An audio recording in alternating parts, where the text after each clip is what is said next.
Ni tentang pergigian. Apakah mitos paling biasa yang ibu bapa selalu percaya tentang gigi anak-anak ni yang sebenarnya tak betul? Mitos yang ni lah. Mungkin soalan ni boleh tanya kat TikTok live tu kan. Apakah mitos-mitos yang diorang dengar tu, nanti kita boleh jawab. Betul Cuba tak? korang dekat komen, drop komen. Yang paling banyak I dapat ialah bila tumbuh gigi, kenapa gigi anak saya besar sangat bila tumbuh yang kekal tu jelah. Macam budak kan dia belum habis membesar lagi kan. Orang panggil rabbit face. Ada rabbit face ke pada pakar macam mana? Ugly duckling. Ugly duckling mak. Sebab orang Malaysia, orang Melayu. Bicik mari.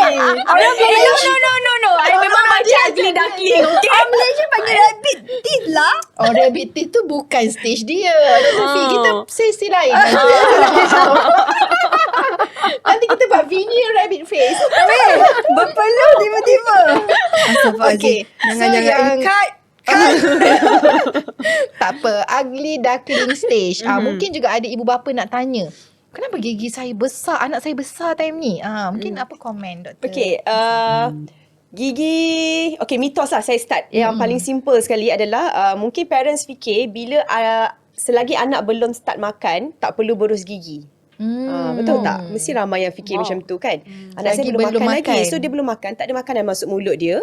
So tak payahlah berus gigi, betul tak doktor? So jawapan dia salah. Sebenarnya penjagaan dalam mulut ni bermula dari baby lagi. Waktu tak ada gigi pun lagi. Kemudian macam ni yang penjagaan waktu tak ada gigi tu, maksudnya gusi je, kita perlu lap gusi anak anda setiap kali selepas menyusu. Kemudian bila gigi pertama tumbuh, ramai pula dia lap je ataupun dia pakai silicone brush tu je kan. Tidak. Itu pun mitos yang kedua. Iaitu selepas gigi pertama tumbuh, dah boleh introduce berus gigi pada anak anda. Bagi dia rasa sensory kepada gusi tu.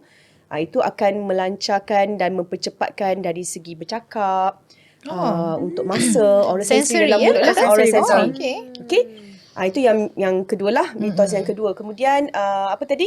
Saiz gigi. Saya satu lagi. Adakah mitos macam orang dulu-dulu kan, gigi diorang kuat orang kata lah. Dulu orang budak-budak kecil dulu makan tebu, dia ngap macam tu je kan.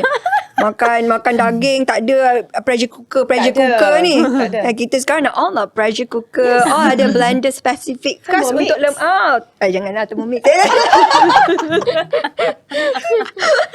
Baru ada rasa nak beli. So macam apa tadi soalan I dah lupa. Okay, gigi budak-budak dulu. Gigi budak orang dulu kan makan yang keras-keras apa semuanya. Sekarang kita makan lembut-lembut. Kadang-kadang ada rasa macam budak tu sampai 2-3 tahun pasti blend. Betul. Kan makanan blend. Serius lah. Apakah akibatnya? Akibatnya adalah gigi anak anda akan berlapis-lapis. Macam maksudnya tak cukup ruang. Sebabnya kita punya tulang tu tak diajar untuk bekerja. Bekerja untuk mengunyah benda makanan-makanan yang liat, yang kasar macam tu kan. So tulang tu dia akan jadi kecil. Betul. Sebab tu dulu, korang nak cerita pasal tu, I pun nak cerita juga. I berjaya tak? Soalan I berjaya. Orang dulu-dulu tinggi-tinggi, besar-besar kan. Kenapa kita makin kecil-kecil? Sebab kan pemakanan. Salah satu faktornya lah. Pemakanan tu menyebabkan kita punya tulang tu makin kecil. Sebab sekarang ni kita makan benda-benda yang manja. lembut. Kita panggil sausage and nugget generation. Senang-senang. Okay, masuk je sausage nugget dalam air fryer. Dah siap kan. Dulu apa-apa pun mesti kena cook and everything kan. Burgers, sausage, macam tu. So, jadi rahang ni dia tak bekerja. Jadi dia tak expand secukup seoptimum yang kita nak untuk occupy saiz-saiz gigi dewasa yang saiznya adalah 1.5 besar daripada gigi susu. Saiz tu dia dah tentukan plus minus lah. Plus minus. Plus minus 1.5 saiz gigi susu. Okay. Last mitos je kalau I boleh share. Boleh? Boleh. Okay. Tapi ada jangan soalan lagi satu last. Okay, boleh. Banyak mitos. Sebab tiba Dia mitos ni. Dia mak mitos ni. Mak punya mitos. Umur berapa boleh start makan yang solid food yang keras? Kalau tengok Mak Saleh, umur berapa? Sawan 6 bulan lah. Yes. setakat seawal 6 bulan dia Baby orang dah led bagi weaning. pegang carrot, dah bagi pegang celery macam tu. So bila dia gigit benda keras, so tulang dia bekerja lah. Oh. Kita So 6 bulan Asian tu mom lah ni punca dia kenapa Asian makin kecil. Oh, putih dia pakai Kontroversi. baby led weaning. Orang Ah. Malaysia. So dia bagi drumstick kat anak dia, bagi macam tu, gigit semua macam tu.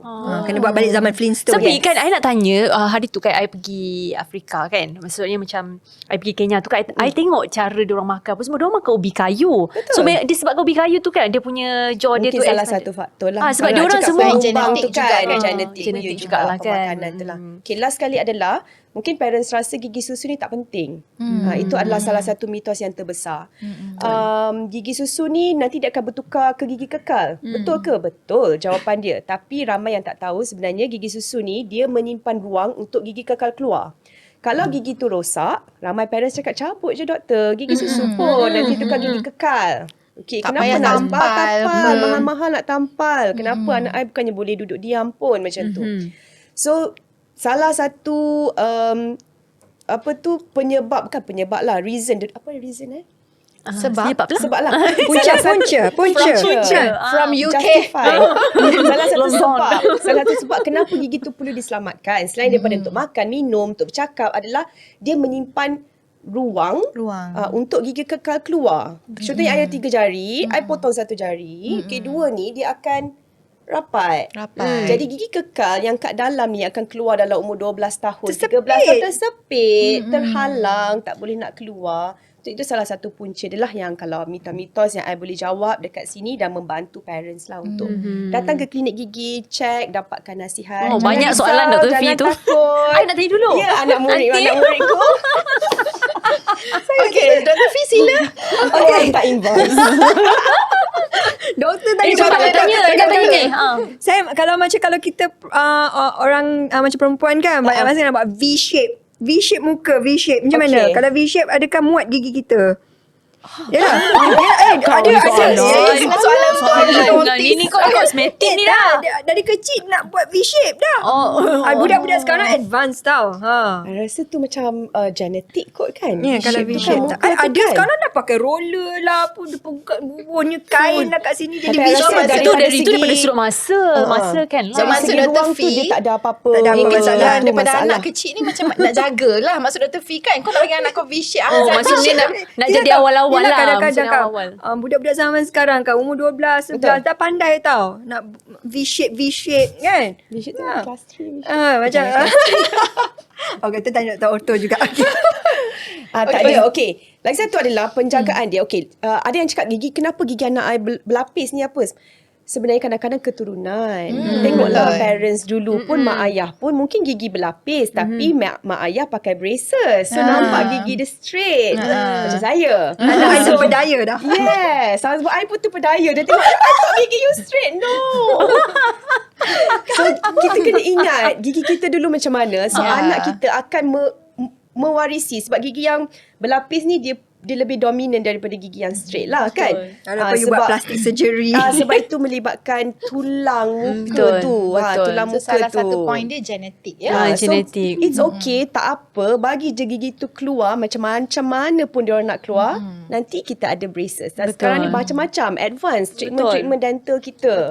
Hai, Assalamualaikum. Saya Dr. Anis. Untuk anda yang masih tercari-cari nak buat gigi kat mana, jom ke Avisina. Saya daripada Klinik Pergigian Avisina. Kami ada 16 branch dan juga siapa kat sini nak cuci gigi, nak buat braces dan yang paling bestnya kita ada treatment aligner. Dan selain tu juga untuk anda yang nak bawa anak-anak jumpa pakar pergigian kanak-kanak hanya di Avisina Kajang. Jadi tunggu apa lagi? Jom ke Avisina.